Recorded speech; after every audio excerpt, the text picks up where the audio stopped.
নমস্কার বন্ধুরা, রুবিস কিচেনে সবাইকে স্বাগত। আশা করি তোমরা সকলেই ভালো আছো, আমিও ভালো আছি। আজকে আবারও তোমাদের সামনে আরেকটা নতুন রান্নার রেসিপি নিয়ে চলে এসেছি। দেখতেই পাচ্ছ, কাতলা মাছ নিয়ে নিয়েছি, অনেকগুলো কাতলা। এখানে 1.5 কিলো কাতলা মাছ আছে। বাড়িতে একটু লোকজন আসবে, তাদের উদ্দেশ্যেই এই কাতলা মাছ আনা। আর রান্নাটা একদম স্পেশাল। রান্নাটা হচ্ছে গন্ধরাজ কাতলা। গন্ধরাজ কাতলাটা করব, অনেক দিনের ইচ্ছে ছিল আর তোমাদের সাথে শেয়ার করব বলে আজকে গন্ধরাজ কাতলাটা রান্না করছি। প্রথমেই মাছগুলো বাজার থেকে এনে ভালো করে ধুয়ে নুন মাখিয়ে রেখেছি। তারপরে ওপর দিয়ে একটু লেবুর রস ভালো করে মিশিয়ে নিয়েছি। গন্ধরাজ কাতলা মানেই একটু লেবু লাগবেই বেশি করে, না হলে গন্ধরাজের গন্ধ লাগবে না। প্রথমেই আমি একেবারে লেবুগুলো, পুরো একটা লেবু লেগেছে, লেবুগুলি খুব রস ছিল, 1.5টা লাগেনি, ভেবেছিলাম 1.5-2টো লাগবে, না একটাতেই হয়ে গেছে। বড় একটা লেবু কেটে নিয়েছিলাম।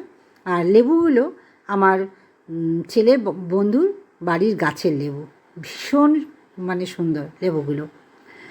এত রস তো ওর কাছে চেয়েছি, তো অনেক দিয়ে গেছে। তার জন্যই এই গন্ধরাজ কাতলা। কারণটা তোমাদেরকে বললাম। তা ওরাও আসবে, সবাই একসাথে মজা করে আমরা গন্ধরাজ কাতলাটা ভাত দিয়ে, গরম গরম ভাতের সাথে খাবো। তো আজকে গন্ধরাজ কাতলার নিমন্ত্রণ আমার সব বান্ধবীদের। তো যাই হোক, আমি কি করলাম, নুন আর লেবু ভালো করে মেখে রেখে দিয়েছি, দিয়ে এর উপর দিয়েই আবার লেবু গ্রেট করে দিয়েছি।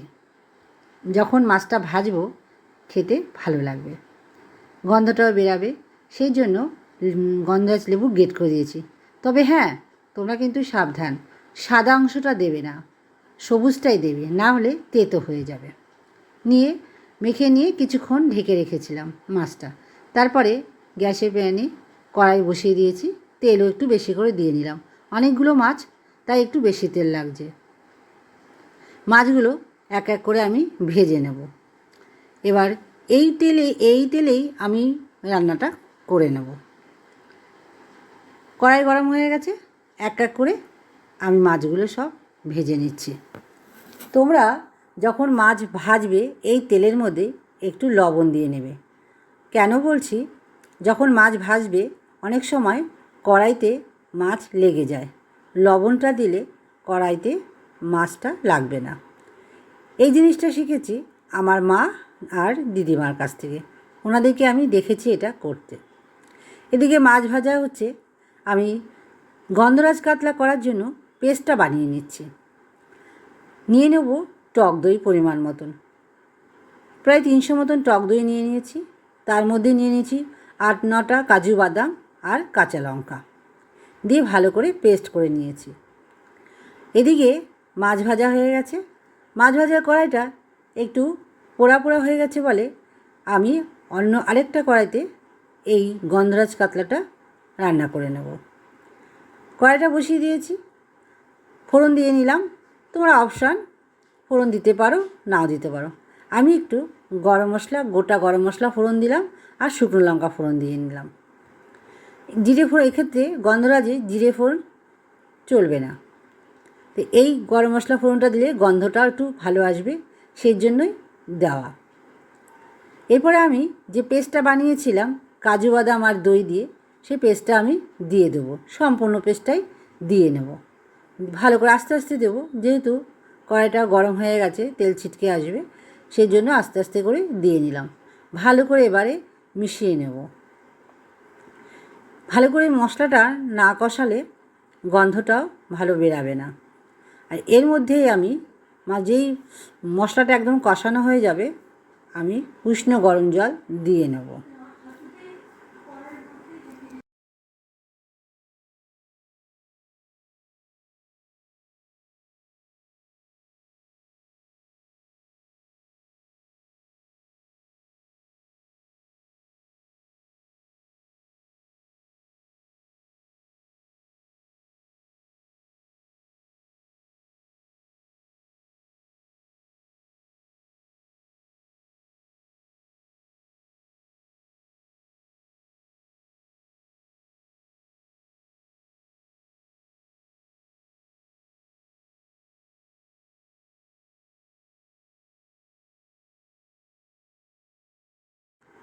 ভালো করে কষানো হয়ে গেছে। এর উপর দিয়ে আমি একটু লবণ দিয়ে নিয়েছিলাম, কারণ মাছে তো লবণ দিয়েছি, একটু গ্রেভিতে লবণ না দিলে লবণ হবে না। এবার আমি উষ্ণ গরম জলও দিয়ে নিলাম। যেই পেস্টটা বানিয়েছিলাম সেই পেস্টটা বাটিটা ধুয়ে জলটা দিয়ে নিয়েছি। একটু যেই ফুটে যাবে তখন আমি মাছগুলো দিয়ে নেব।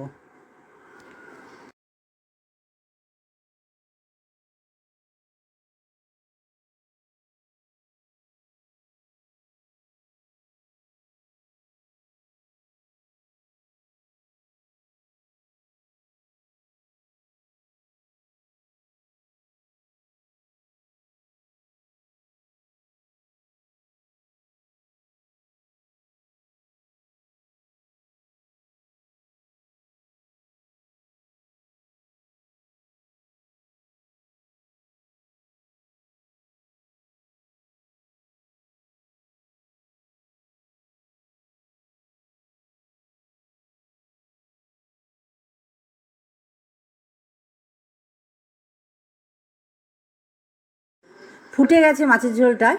এবার আমি মাছগুলো দিয়ে নেবো একে একে করে। খুব গরম, হাত দিয়ে দিতে হচ্ছে, ভালো করে দিয়ে নেব। আর যেহেতু গ্রেভিটা একটু কম হয়েছে, সবগুলো মাছ ওর মধ্যে আটবে না। দুটো মাছ দিইনি, আর সবকটা মাছই দিয়ে দিয়েছি। মাছের পিসগুলো অনেক বড় বড় ছিল বলে কড়াইটা ছোট ছিল, আটেনি। এবার আমি এর উপর দিয়ে গন্ধরাজ লেবুর পাতা আমি দিয়ে নেব। এটা রান্নাটা হয়ে যাওয়ার পরই তোমরা দেবে, কারণ অনেকক্ষণ আগে দিলে তিতো হয়ে যাবে। গন্ধরাজ লেবু বেশিক্ষণ ফুটালে তিতো হয়ে যায়। তোমরা যখন রান্নাটা হয়ে যাবে তখন পাতাগুলো দিয়ে দেবে। দেওয়ার পর এর উপর দিয়ে একটু গ্রেট করে দেবে। আমার গন্ধরাজ কাতলা একদম রেডি। এরপরে আমি একটু ঢেকে দেবো। এবারে তোমরা আমাকে কমেন্ট করে অবশ্যই জানাবে কেমন হয়েছে। খেতে অসাধারণ হয়েছিল, দেখতেও খুব ভালো হয়েছিল। আমি এখন এর উপর দিয়ে একটু গন্ধরাজ লেবুর গ্রেট করে দিচ্ছি, যাতে গন্ধটা আরও বেশি ভালো বেরায়। আর তোমরা কিন্তু সাদা অংশটা দেবে না, সবুজ অংশটা দেবে। আমি এর আগেও বলেছি, আবারও বলছি, না হলে তেতো হয়ে যাবে। আর এর ওপর দিয়ে গোটা কাঁচা লঙ্কা দিয়ে দেবে, আর একটু লেবুর রস চিপে দেবে। এই হয়ে গেল পুরো গন্ধরাজ কাতলা আমাদের। চলো, কেমন হয়েছে অবশ্যই কমেন্ট করে জানাবে। লাইক শেয়ার প্রচুর করবে, সাবস্ক্রাইব করবে। টাটা।